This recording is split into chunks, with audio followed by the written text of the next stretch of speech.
Did the series win against the Phillies say more about the Phillies than it actually did the Braves? It's all brought to you by plainscoffee.com. Promo code BRAVES. Get your 10% off. He's Lindsay Crosby. I'm Ben Taylor.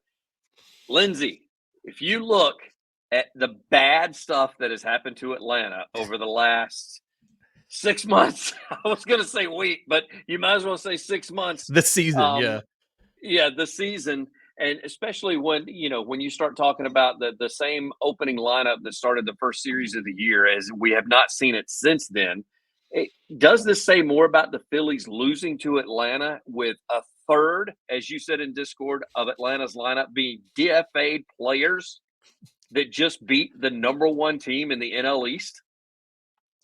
I think this says a lot about about Philly's struggles right now, but also about Atlanta's really exceptional pitching plan. By the time this goes up, I'll have a piece dropping on bravetoday.com about how Atlanta just really went away from throwing fastballs at Philly's hitters. And Philly just could not get anything done. And using Spencer Schwellenbach's game 3 as an example, the only 3 hits he gave up came off of a 4-seam fastball and 2 cutters, which his cutter is more of 4-seam velocity than a lot of other guys are. Mm-hmm. But Atlanta at one point retired, I think it's like 17 or 18 straight hitters with off-speed or breaking pitches. Like Atlanta just absolutely mowed down Philly by not throwing fastballs. And I think when you look at this game, this series, a 2-1 series win, the winning team only scored 3 runs every single day. Every game was 3-2, 3-1, 3-2, something like that. I think it kind of shows that Atlanta right now, while you are you are missing guys because of injury, and you're not going to get some of these back. You'll get Riley back eventually in the postseason. You'll get Ozzie back sometime in September. Yeah. But this is how you have to win, right? Your pitching staff has to be able to go out, lock down opposing lineups, shut dudes down, and this is the blueprint. And if you continue doing this, if your rotation can be this dominant and your bullpen can be this dominant, you can still make a deep postseason run. Postseason runs are built on great pitching performances. And then you just have to hope that a couple of your hitters can get hot at the right time, like Marcell Ozuna's been all year, like Ramon Laureano is right now.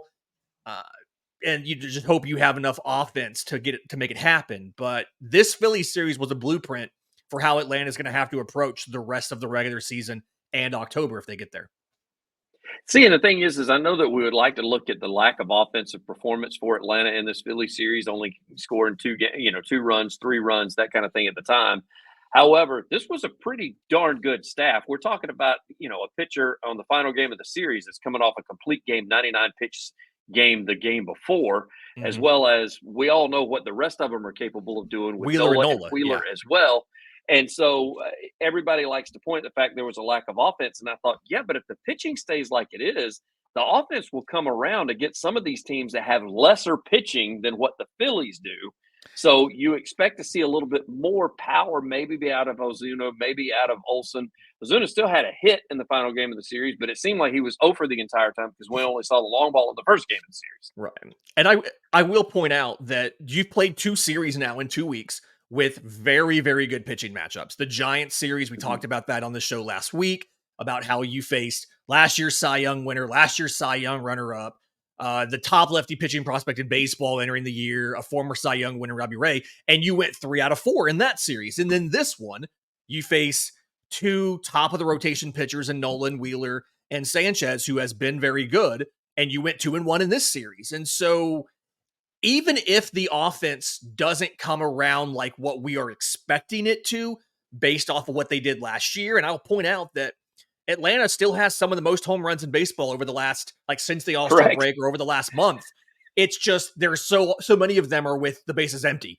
But even if the offense doesn't come around, Atlanta has shown that they're able to win these games against good baseball teams and good opposing pitching staff. So not that obviously you would love the offense to be there because it gives you a greater margin for error.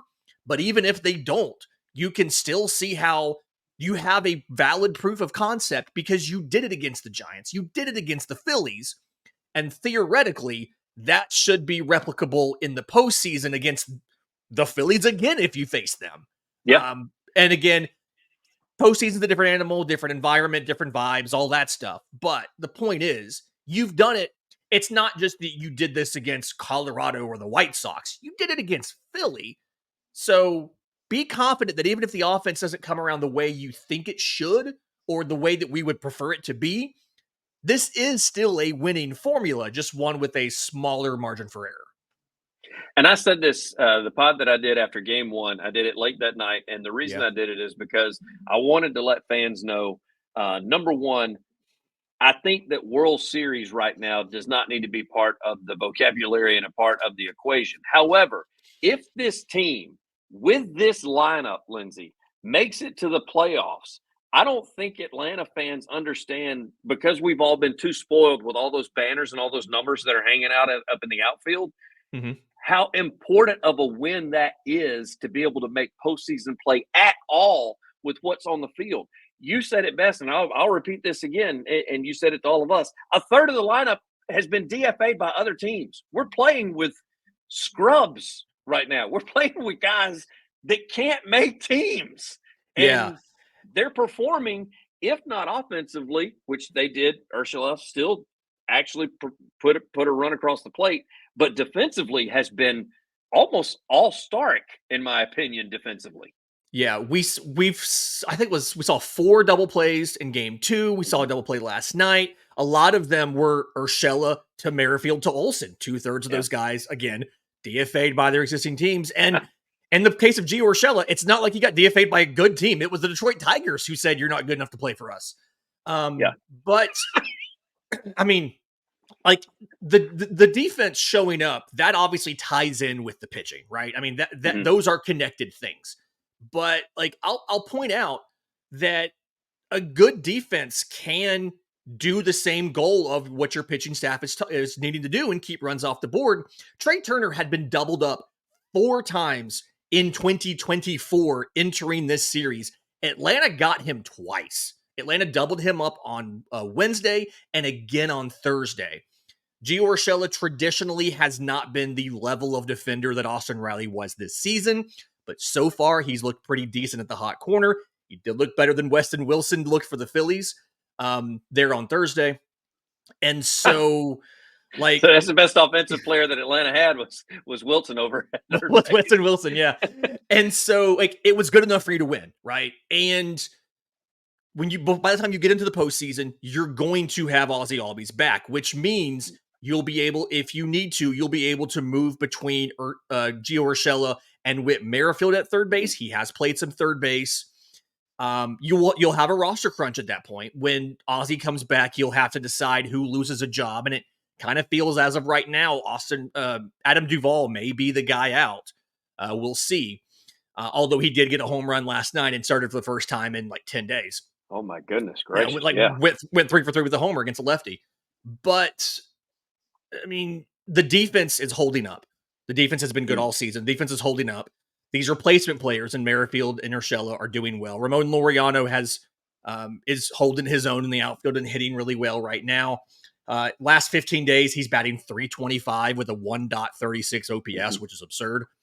So this is still, in my mind, a postseason capable team. And this is still a team that can make a run. We had a podcast in this feed back from January where I talked to John Smoltz, and he said, you need 3 things to win in the postseason. You need 3 hot starters, you need 3 hot relievers, you need 3 hot hitters.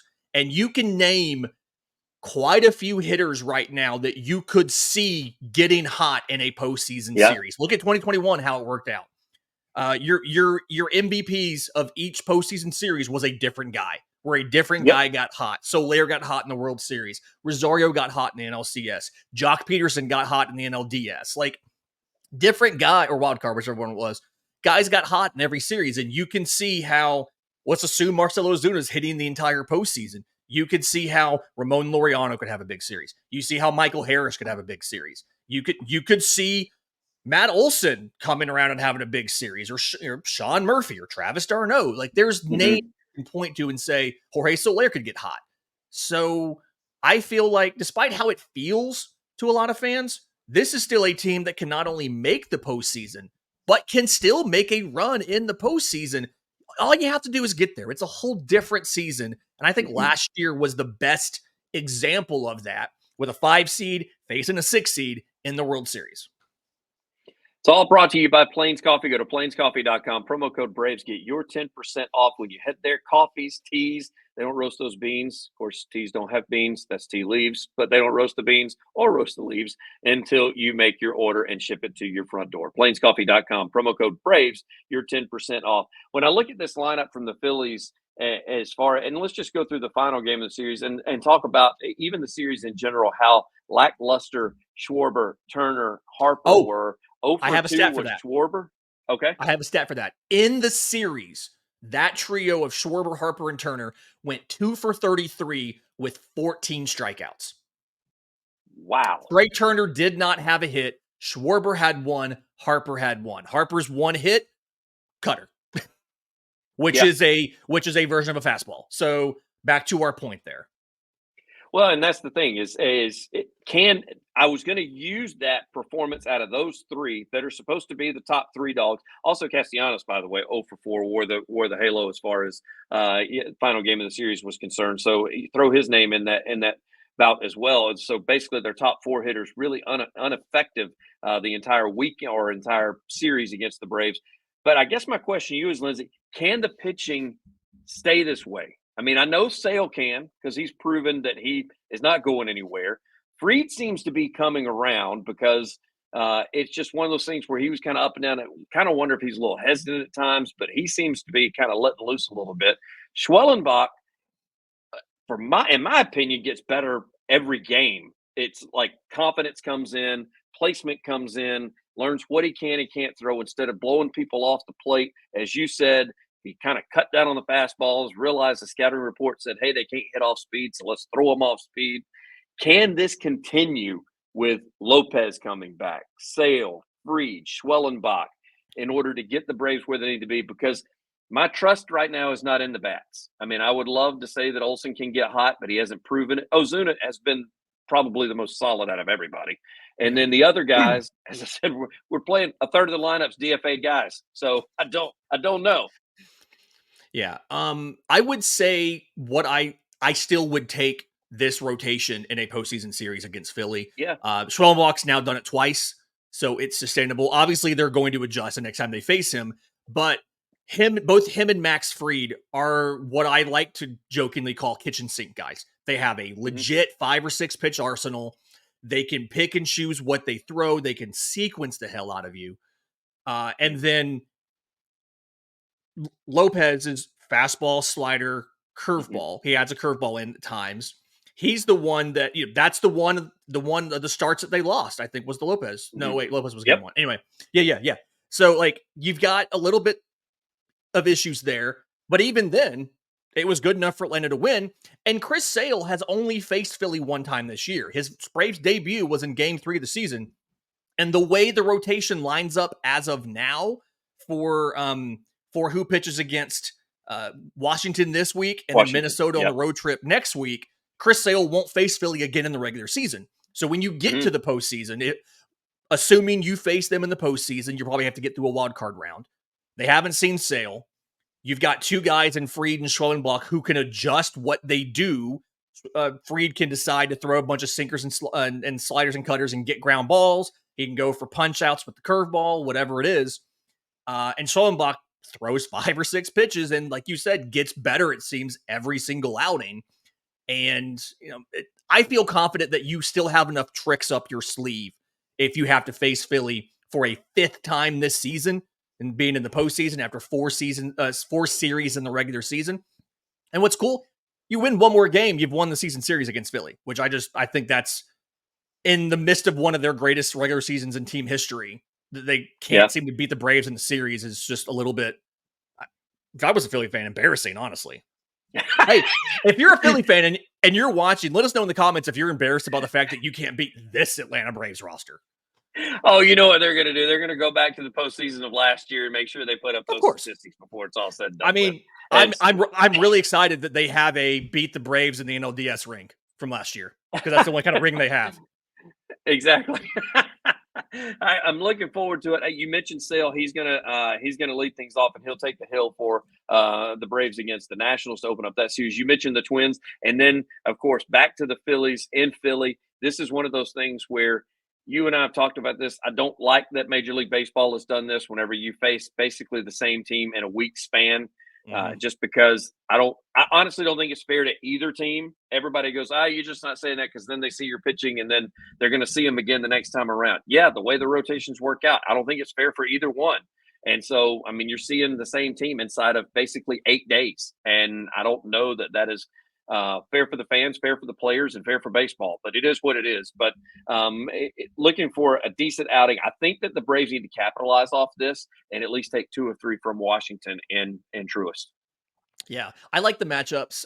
Lefty Mackenzie Gore versus Chris Sale tonight, 7:20. You've got Jake Irvin versus Charlie Morton on Saturday, and then youngster DJ Hurst versus Ronaldo Lopez on Sunday. That's a Roku game, so 12:05 p.m. Eastern on Roku.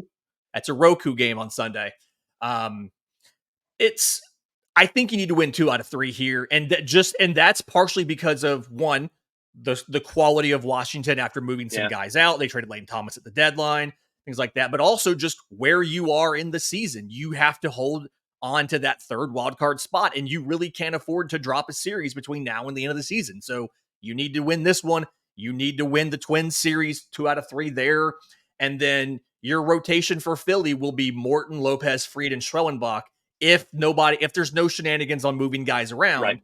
And so if you do that, as of now, it would kind of line up. You'd face Suarez, Wheeler, Nola, and Sanchez. So you'd get these 3 starters from this series again next week. And like you said, really dumb that we have to do that. But I'm going to go with 2-1 this weekend. Also, it's alumni weekend. Tons of fun stuff happening at the ballpark.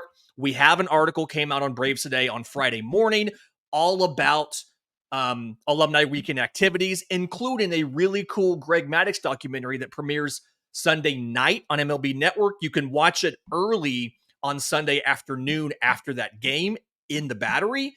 And we'll have an article dropping on Saturday. We got an advanced copy of it to look at from Braves Today, kind of talking about some of the cool stuff in the doc. That's very cool stuff. You were telling me before I let you go, you got another article that's going to be dropping. It's got all kinds of crazy, nerdy numbers in there, which I love. I don't know how many people love it, but I love it for sure. I love looking at that stuff because I'm not going to do that research. That's what you're there for. You do it and you look it up. And so I'm looking forward to seeing that. As you said that, I don't know how many words you're going to put in there and how much you're going to do, but still some cool stuff coming out on Braves Today. Yeah, kind of explaining this whole, anti-fastball strategy that they had over against Philly this week. And a lot of the individual focus on sequences and usage was from that final game with Schwellenbach, but it's kind of valid for the whole series. Just really interesting to see how Philly struggled, how Atlanta attacked them, and how it extended all the way even through the bullpen usage. He's Lindsay Crosby. I'm Ben Taylor. It's all been brought to you by none other than Plains Coffee. Go to plainscoffee.com. Get your 10% off by entering the promo code BRAVES. Looking for 2 out of 3 against Washington. You heard it from both of us. Lindsay, as always, I greatly appreciate your time, sir. Thanks, buddy.